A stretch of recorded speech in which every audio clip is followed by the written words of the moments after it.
السلام عليكم، كي دايرين؟ لاباس عليكم؟ كنتمنى تكونوا بخير وعلى خير. مرحبا بكم فيديو جديد وفي قصه جديده. قبل ما نبدا القصه بغيت نشكر الناس كاملين اللي كيشجعوني وكيخليو ليا تعليقات زوينين. ما تصوروش شحال كتفرحوني بالتعليقات ديالكم، وكما فرحتوني الله يفرحكم يا ربي ويسهل عليكم في اي حاجه كتمناوها. القضيه ديال اليوم هي القضيه رقم واحد في العالم، واحد القضيه اللي دارت ضجه كبيره، وقعت هذه يلاه شهر، ولكن قضيه مختلفه تماما على القضايا اللي موالفين كنشوفوها، وهي القضيه ديال المكسيكيه بلانكا اريلانو. هذه المكسيكيه تلاقات بالشخص الغلط ومشات للمكان الغلط، وقعت ليها شي حاجه خايبه بزاف اللي صدمت عائلتها وصدمت العالم كامل. خليكم معايا، ما تمشيو فين حتى الاخر ديال الفيديو باش تعرفوا جميع التفاصيل.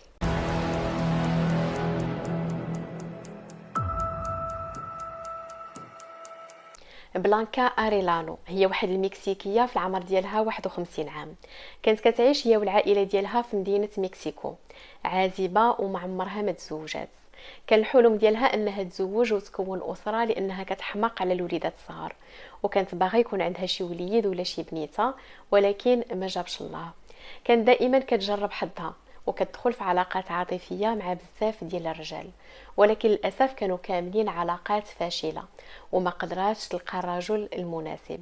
وهذا الشيء اللي كان مخليها عندها واحد الفراغ عاطفي كبير، وكانت كتحس براسها وحيده بزاف. وداك الشيء علاش كانت مدمنه على العاب الفيديو باش تعمر هذاك الفراغ اللي كان عندها. كانت كتلعب كل نهار دي جو اون لين، وكانت كتلعب مع ناس من جميع انحاء العالم، وهذا الشيء اللي خلاها يكونوا عندها صداقات ويكونوا عندها علاقات مع بزاف ديال الناس في العالم كامل. ولكن هاد العلاقات ما كانوش كيتعداو حدود الصداقه، حتى النهار اللي تعرفت على خوان بابلو. خوان بابلو دي لافويرتي هو واحد الراجل من البيرو في العمر ديالو 37 عام وطالب في كليه الطب. تعرفت عليه بلانكا في الانترنت، وكانوا كيرتاحوا في اللعب مع بعضياتهم، وتفاهموا لانه كان عندهم نفس الادمان، وبجوج بهم كانوا مدمنين على الجيمين.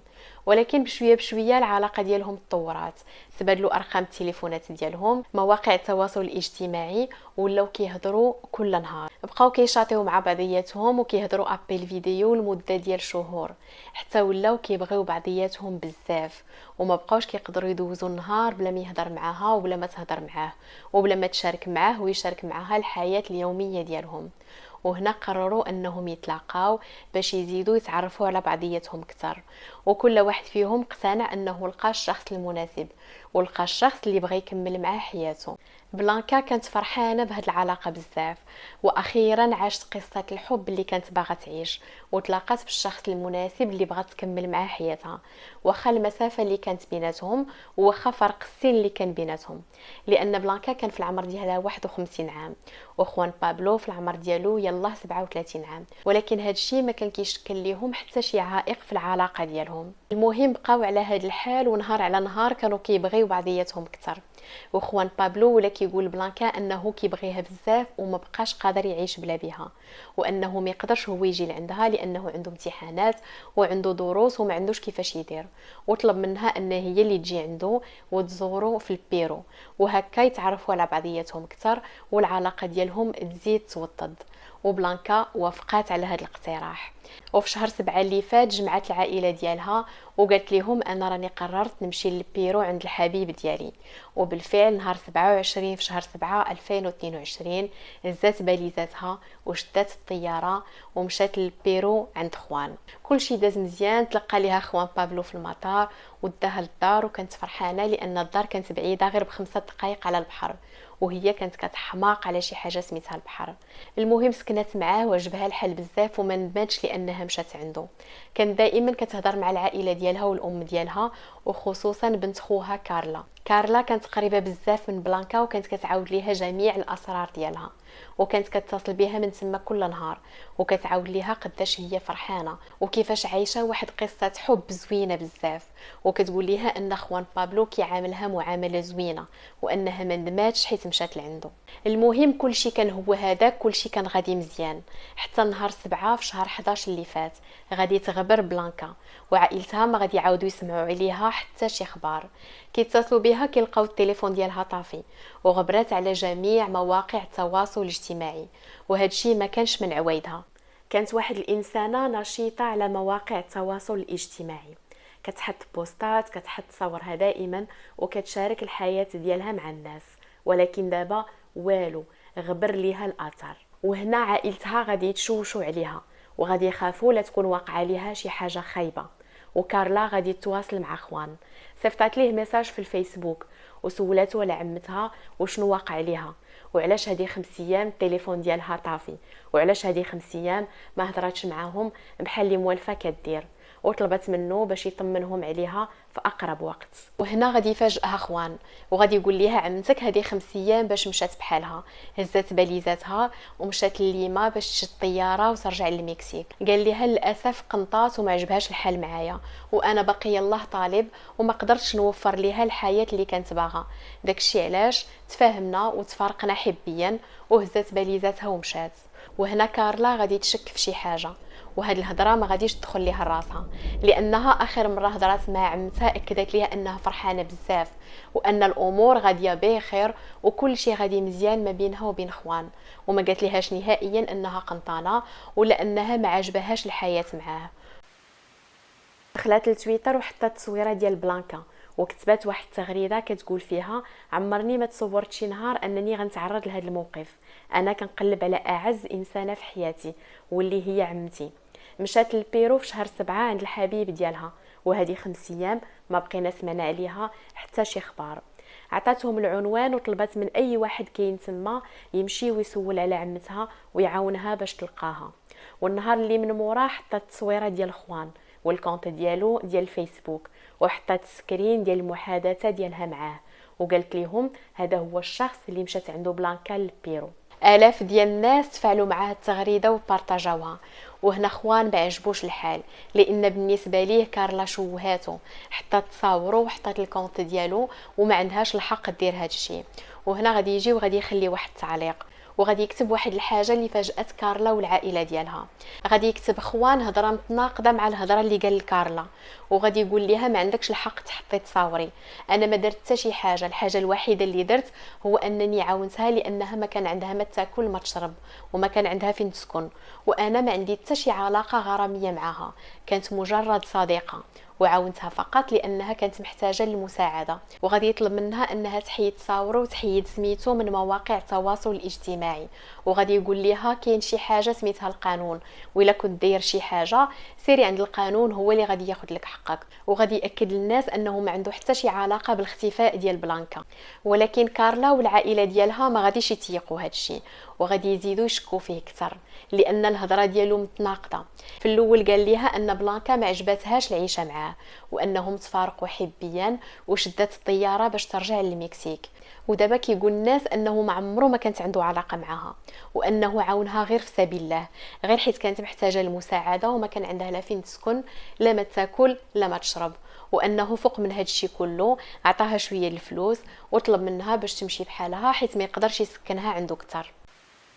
3 ايام من بعد واحد الصياده غادي يديروا واحد الاكتشاف خطير، غادي يلقاو حدا البحر واحد الراس ديال المراه، وهذاك الراس كان محيد ليه الوجه ديالو.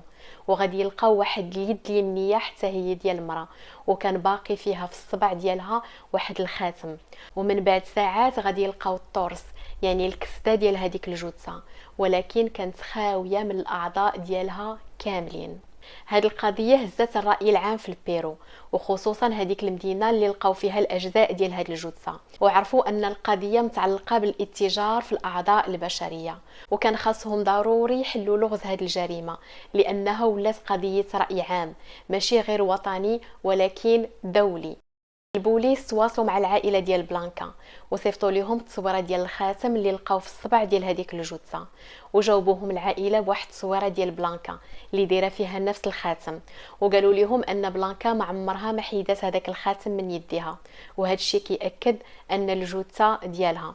ولكن طلبوا منهم يمشيو للبيرو باش يديروا واحد التحاليل ديال الADN وباش يتاكدوا من هذا الشيء. وبالفعل غادي يمشيو العائله ديال بلانكا للبيرو وغادي يديروا التحاليل ديال الADN والنتيجه غادي تخرج متطابقه، وغادي يتاكدوا ان الاجزاء ديال الجثه اللي لقاو الصياده في هذاك البحر هي الجثه ديال بلانكا. وتحت الضغط ديال العائله ديال بلانكا والضغط ديال الناس اللي خرجوا داروا تظاهرات تضامنا معها، البوليس غادي يعتقلوا خوان، ولكن غادي ينكر كل شيء وغادي يقول لهم نفس الهضره اللي قال الناس في تويتر، وغادي يقول لهم انها كانت مجرد صديقه وانه فقط عاونها، وانه في هذيك اليومين اللي اختفت فيهم بلانكا هو ما كانش في المدينه، كان سافر لواحد المدينه واحده اخرى. ولكن البوليس ما غاديش يتيقوه لانه كان الشخص الوحيد اللي كتعرف بلانكا في هذيك المنطقه، وكاميرا المراقبه صوراته في مدينته في نفس الوقيته اللي قال لهم فيها انه كان مسافر وكان خارج المدينه، يعني كذب عليهم. حاجه اخرى واللي مهمه بزاف انهم غادي يكتشفوا واحد لي فيديو لاحهم خوان بابلو في تيك توك، وهذيك لي فيديو كان كيشرح فيهم واحد الاعضاء بشريه وكيشرح الناس طبيعه الخدمه ديالو، وتما غادي يتاكدوا انه هو من مور هذا الشيء، وتما غادي يمشيو باش يفتشوا الدار ديالو. والمفاجاه انهم غادي يلقاو حوايج بلانكا ولي فاليز ديالها، وغادي يلقاو واحد الرايه ديال المكسيك اللي كانت دات معاها، وهذا الشيء كيتناقض مع الهضره اللي قال على اساس انها جمعت حوايجها وشدت الطياره باش ترجع لبلادها. غادي يديروا التقنيات ديال الضوء الازرق وغادي يلقاو الدار عامره بالبقع ديال الدم، كاين الدم في البيت ديالو، كاين في الحمام، كاين في الكولوار، المهم كاين في الدار كامله. وهنا غادي يتاكدوا انه هو اللي من مور هذه الجريمه. وحاجه اخرى الطبيب الشرعي اكد ان الاعضاء ديال بلانكا تحيدوا بواحد الطريقه احترافيه، وما نساوش ان خوان هو طالب في كليه الطب، يعني الادله كلها ضده، وغادي يحكموا عليه بالسجن لمده ديال 9 شهور في انتظار اكتمال التحقيقات. والعائله ديال بلانكا غادي تبقى في البيرو، وغادي ياكدوا الناس انهم ما غاديش يرجعوا من تما حتى يرجع الحق ديال بنتهم وحتى المجرم ياخذ العقاب ديالو. البوليس ضغطوا بزاف على خوان باش يعترف بالجريمه ديالو، لانهم عرفوا انه ما دايرش هذا الشيء بوحده، وان من موراه عصابه اللي كتتاجر في الاعضاء البشريه، وخاصهم ضروري يشدوها في اقرب وقت، وماشي بعيد يكون قتل بزاف الناس من قبل وباع الاعضاء ديالهم. ولكن خوان بقى مصر على البراءه ديالو واخا الادله كلها ضده. وملي دخل الحبس دار واحد المحاوله ديال الانتحار، ولكن لحقوه في اخر وقت وقدروا انهم يعتقوه، ولقاوه كاتب واحد الرساله وحطها حداه، وكاتب في ديك الرساله انه ما داير حتى شي حاجه، وان البوليس بغاو يلفقوا ليه التهمه، وانه ما قدرش يتحمل المعاناه اللي كتعرض ليها الام ديالو بسبب هاد الجريمه اللي لفقوا ليه، وداك الشيء علاش اختار انه يوضع حد لحياته.